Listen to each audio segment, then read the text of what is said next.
Oke teman-teman, saya akan mencoba mengenang kembali cerita lama, yaitu yang berkaitan dengan cerita mistis ya, yang penuh misteri, yang membuat merinding sekujur tubuh, ngeri teman-teman ya.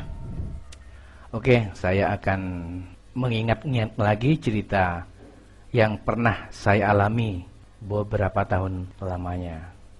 Dan terima kasih buat teman-teman yang sudah mengirimkan atensi lewat Gmail ya. Insya Allah akan saya tuang di media, dan bila mana nanti sudah mulai aktif di channel ini, kemungkinan kami akan membuat sebuah podcast ya, atau langsung tanya jawab begitu.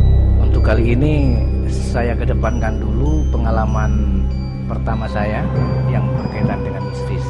Wah, ini mengerikan sekali teman-teman. Mudah-mudahan nggak terjadi lagi ya. Yang namanya kisah mistis dan misteri itu terkadang terjadi di sekitar kita teman-teman.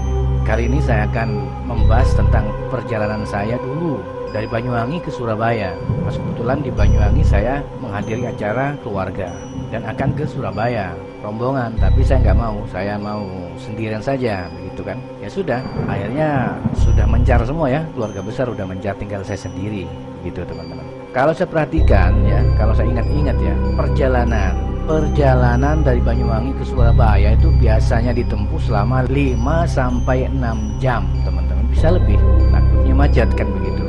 Nah, yang nggak habis pikir, yang sudah di luar akal sehat, ini bukan ditempuh 5 sampai 6 jam teman-teman ya, kurang lebih ya, kalau nggak salah nih, seingat saya kurang lebih hanya dalam waktu 5 menit. Mudah-mudahan nggak akan terjadi lagi teman-teman.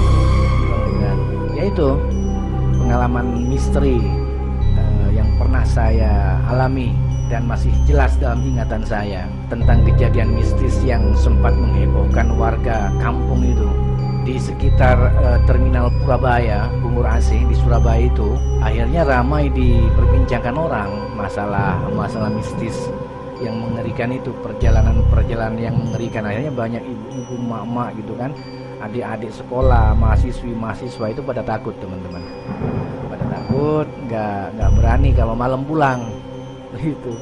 Tapi ya gimana lagi, namanya orang pengalaman, nggak pernah ada niat apapun juga kan begitu. Itu sekitar tahun, kalau nggak salah tahun 97 teman-teman ya, saya pernah mengalami hal itu tahun 97. Ini baru ingat nih saya nih, tepat pada jam 9 atau jam 10 malam ya, kurang lebih itulah kisaran itu ya jamnya, kurang lebih jam 9 jam 10 teman-teman ya, malam. Saya duduk di tepi jalan di mana ya, saya lupa ya. Saya duduk di tepi jalan, pas waktu itu ada halte itu memang kosong, dan memang di Banyuwangi kalau malam sepi, di tahun 97 sepi ya begitu. Sedangkan saya sendirian, bawa tas lah, nggak tahu isinya apa, namanya juga masih muda ya. Tiba-tiba kok mata terasa ngantuk banget, berat banget ya mata ini ya. Ya di halte itu, untuk haltenya ada senderan ya, bisa nyender, kita bisa bersandar begitu kan, nyender aja lah di halte itu. Sendirian, nggak ada orang jual ini, ada orang jual bakso kalau nggak salah. Memang sepi dan dingin waktu itu, malam lagi, perut keroncongan lagi ya, mau beli bakso ya nggak enak gitu, mending beli nasi aja lah, kalau bakso takutnya kurang kenyang begitu teman-teman. Tapi ya gimana lagi, ya udahlah, nantilah kalau sudah nyampe di lokasi saya akan cari warung terdekat, itu niat hati begitu teman-teman ya. Ya udah, tanpa disadari saya tertidur ya, tertidur. Saya emang mau nunggu bis malam ya, menunggu bis malam. Ya nggak tahu, tiba-tiba waktu saya ketiduran nih, tapi dari jauh udah begitu, udah tahu lah karakter ciri khas suara bis ya kalau malam, walaupun nggak pakai klakson tapi dari jauh sudah terdengar begitu. Tiba-tiba bis itu udah ada di depan saya teman-teman. Ya saya kaget lah, kok ada bis gitu kan. Ya alhamdulillah, ya nggak mikir panjang lagi, saya udah masuk aja. Kondekturnya juga nggak banyak bicara, tiba-tiba dibuka, pintunya dibuka, ada yang keluar begitu kan, ya seperti biasa lah. Akhirnya saya masuk aja dari pintu di belakang itu. Saya nggak suka dengan supir ya, di belakang lah, di belakang, di pinggir biasanya. Kesukaan saya di sana gitu, di belakang sendiri. Setelah masuk dalam bis, ya udah seperti biasa, saya udah ngantuk-ngantuk gitu. Niatnya mau duduk langsung tidur. Memang ada bangku kosong, ada banyak lah. Anehnya, yang jadi aneh bagi saya itu anehnya, semua penumpang di dalam bus itu bajunya putih semua. Tapi saya nggak pernah curiga teman-teman ya, putihnya apa enggak. Saya nggak pernah punya pikiran yang aneh-aneh waktu itu. Namanya juga mata ngantuk, yang penting udah nyampe di tujuan gitu kan. Pokoknya putih, warnanya putih lah gitu kan. Semuanya pada tidur semua. Ini nggak ada yang bangun orangnya ya gitu kan. Tidur semua tidur begitu kan. Nggak ada yang apa kayak ngobrol-ngobrol kayak apa gimana. Dulu kan masih belum ada HP teman-teman ya. Dan banyak wajahnya yang ditutup begitu pakai kain. Saya nggak pernah ada rasa curiga lah, namanya ditutup takutnya baunya. Bis itu kan macam-macam, kadang bikin mual, mabuk gitu kan. Ya mungkin begitulah pemikiran saya. Udah saya tiduran lah di belakang, kan longgar di belakang sendiri. Saya mengira itu mungkin kelompoknya orang-orang pariwisata dan sebagainya gitu. Ya udah, dalam perjalanan saya menangkap hal aneh, ada kejanggalan, tapi saya nggak bisa menuduh, cuman di hati tuh kok aneh ya. Mata rasanya antara ngantuk dan enggak. Ya tiba-tiba saya tidur juga akhirnya. Mau ngobrol dengan siapa? Lawang semua penumpang tidur, kan bangkunya kosong. Kalau bis itu yang di belakang itu kan panjang bangkunya gitu. Ya udah, di sana memang kosong. Ada di pojok sendiri, ada orang tapi wajahnya ditutup. Putih semua bajunya. Ini rombongan dari Bali atau ke Bali gitu kan, bikin saya seperti itu. Ya udah saya tidur nggak kerasa lah tidurnya. Sebentar saya tidur, entah kenapa tiba-tiba waktu saya hampir terlelap, saya kaget karena bis yang saya tumpangi itu tiba-tiba berhenti dan sampai ke tujuan. Saya lihat, lah kok udah sampai sih? Saya antara percaya dan nggak percaya, saya cubit. Lah ini saya bukan mimpi ya gitu kan. Ternyata ini asli, saya bangun, banyak orang gitu kan. Nyampe di terminal Purabaya di Surabaya itu. Tapi sayangnya bis tersebut nggak masuk di area lokasi terminal teman-teman gitu. Melainkan hanya sampai di pintu utama saja. Kemudian saya dihampiri petugas terminal. Karena saya turun terlihat linglung begitu. Nggak linglung gimana ya, saya antara percaya dan nggak percaya. Saya antara sadar dan nggak sadar gitu. Tapi saya sadar, saya berjalan, ini bener nih, nggak mimpi. Saya lihat orang, ini bener nih. Lah, saya masih nggak ngeh ya ke jam tangan saya, masih belum kesana pikiran saya. Cuman saya linglung aja, serba bingung. Nah, tiba-tiba ada petugas, "Dek," katanya, "ada yang bisa dibantu, Dek? Kok kelihatannya bingung begitu." "Oh iya Pak, iya saya minta tolong nih Pak, saya mau melanjutkan perjalanan lagi." "Oh gitu, ya silakan duduk di kantor dulu, nanti saya bantu." Tuh petugas di terminal itu bertanya ke saya, "Adik dari mana barusan?" "Saya barusan dari Banyuwangi Pak, memang tujuannya mau ke Sidoarjo lah, Surabaya lah, ke Purabaya ini." "Oh iya, tapi kenapa kok tiba-tiba saya diturunkan di sebuah terminal ini?" Mendengar kata-kata dari saya, si petugas itu kaget, seperti melihat saya seperti orang linglung. "Lah maksudnya ada gimana? Memangnya di sini bukan Purabaya, bukan terminal Surabaya?" "Iya terminal Surabaya Pak," saya bilang gitu. "Lah iya tadi kenapa dibilang seolah-olah di terminal Purabaya?" Akhirnya saya lambat laun, mungkin kesadaran saya mulai pulih ya teman-teman ya. Akhirnya saya diajak ke dalam ruangan, dikasih minuman dulu. "Ayo dijelaskan dulu deh, gimana ceritanya. Sepertinya adek masih bingung ini." "Iya, saya bingungnya gini Pak, saya tadi dari Banyuwangi ya, saya tujuannya ke Surabaya sini. Nah, saya terlelap sebentar saja kok Pak." "Tidur maksudnya?" "Iya tidur, terlelap sebentar saja." "Loh kok tiba-tiba udah nyampe di sini gitu loh maksud saya Pak." "Oh walah, jadi adik ini bingung begitu kan, kok tiba-tiba nyampe di terminal Surabaya begitu. Iya, maksud saya begitu Pak. Terus sang bapak bertanya lagi, loh memangnya adik yang berangkat itu jam berapa dari Banyuwangi? Saya jawab, saya dari Banyuwangi jam 9 jam 10 lah Pak. Ya pokoknya jam 9, pokoknya jam 9.10 lah Pak begitu. Saya nggak ngeh gitu.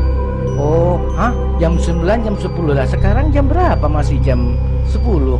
Itu yang membuat saya jadi shock, jadi kaget, nggak percaya sama sekali. Setelah lihat jam di tangan ya, saya menyadari kalau selama perjalanan dari Banyuwangi ke Surabaya Sidoarjo lah, ke Purabaya itu ke terminal, kok hanya memakan waktu 5 menit saja lah. Itu yang nggak habis pikir, apa mungkin jam saya mati atau gimana ya, atau gimana dan lain-lain lah. Namanya orang kalut ya. Ya udah, si bapak penjaga petugas di sana datang satu-satu, ada apa kok sepertinya agak tegang begitu kan. Ya udah, si bapak itu cerita ke teman-temannya petugas juga. Akhirnya melihat jam waktu yang ada di kantor tuh sama dengan jam saya gitu teman-teman. Pas kebetulan waktu saya ketiduran itu memang ada karcis, lupa saya ambil karcis, saya lupa kalau saya belum bayar ke kondektur itu teman-teman. Ada, saya pegang karcis, walaupun gak nyamperin itu. Waktu saya bangun tidur gitu, seolah-olah bangun tidur begitu, karcis sudah ada di tas saya, ada di tas di atasnya itu. Cuman waktu saya ambil karcis dengan tasnya, tiba-tiba berhenti. Yang jelas pasti saya bayar kan. Ini tiba-tiba berhenti bukan di terminal lain, tapi di terminal yang saya tuju, yaitu di Purabaya, di terminal Surabaya lah begitu. Yang saya maksud itu. Gimana gak kaget, akhirnya buyar semua lah, niat untuk bayar udah lupa teman-teman, begitulah. Pokoknya orang kalut lah, serba salah lah gitu. Kalau secara normalnya waktu yang ditempuh dari Banyuwangi ke Sidoarjo itu kan 5 jam sampai 6 jam lah. Karena jaraknya kalau nggak salah kurang lebih 300 kilo ya. Saat saya cek karcis, saya melihat bahwa karcis itu adalah karcis yang diproduk, kalau nggak salah yang karcis yang keluar tahun 1965 teman-teman. Saya sodorkan karcis ini loh Pak karcisnya. Langsung semua petugas banyak yang seolah-olah gimana lah pokoknya suasana malam itu, termasuk penumpang lain tuh datang seperti mak-mak rempong begitu, ngumpul semua menyodorkan karcis ini gitu. Ini loh anak ini yang barusan bawa ini gitu teman-teman. Saya udah gak bisa mikir panjang lagi lah, seolah-olah gak percaya dengan keadaan. Sedangkan yang lain penumpang lain itu yang baru turun itu menyodorkan karcis dan menyamakan nomor resinya, tahunya itu ini bukan karcis yang sekarang, ini loh yang karcis sekarang. Adik dari mana? Banyak yang nanya. Yang dipegang bapak itu, saya bilang begitu. Ya udah semua pada rame lah. Hanya saya nggak menyadari kalau itu ternyata karcis tersebut ternyata karcis yang pernah dipakai oleh bis yang mengalami kecelakaan ini. Sampai akhirnya satu penghuni dalam bis itu mati tanpa ada yang hidup, mati semua teman-teman. Ini kejadian di tahun 97 ya, saya waktu ke Banyuwangi ya, hanya ditempuh 5 menit. Akhirnya salah satu petugas yang agak sepuh menghampiri saya dan mengelus pundak saya agar saya suruh sabar ya, jangan takut begitu, memberikan ketenangan ke hati saya waktu itu. Jangan takut ya nak, ini karcisnya sampean ternyata bukan tahun ini, bukan tahun 97 ini tahun-tahun yang sebelumnya, ini loh tahunnya, begitu teman-teman. Ya udah, saya langsung gemeter ya, saya jadi gemeteran semua, seperti pucat begitu kan, nggak pernah pengalaman teman-teman, masih muda begitu kan.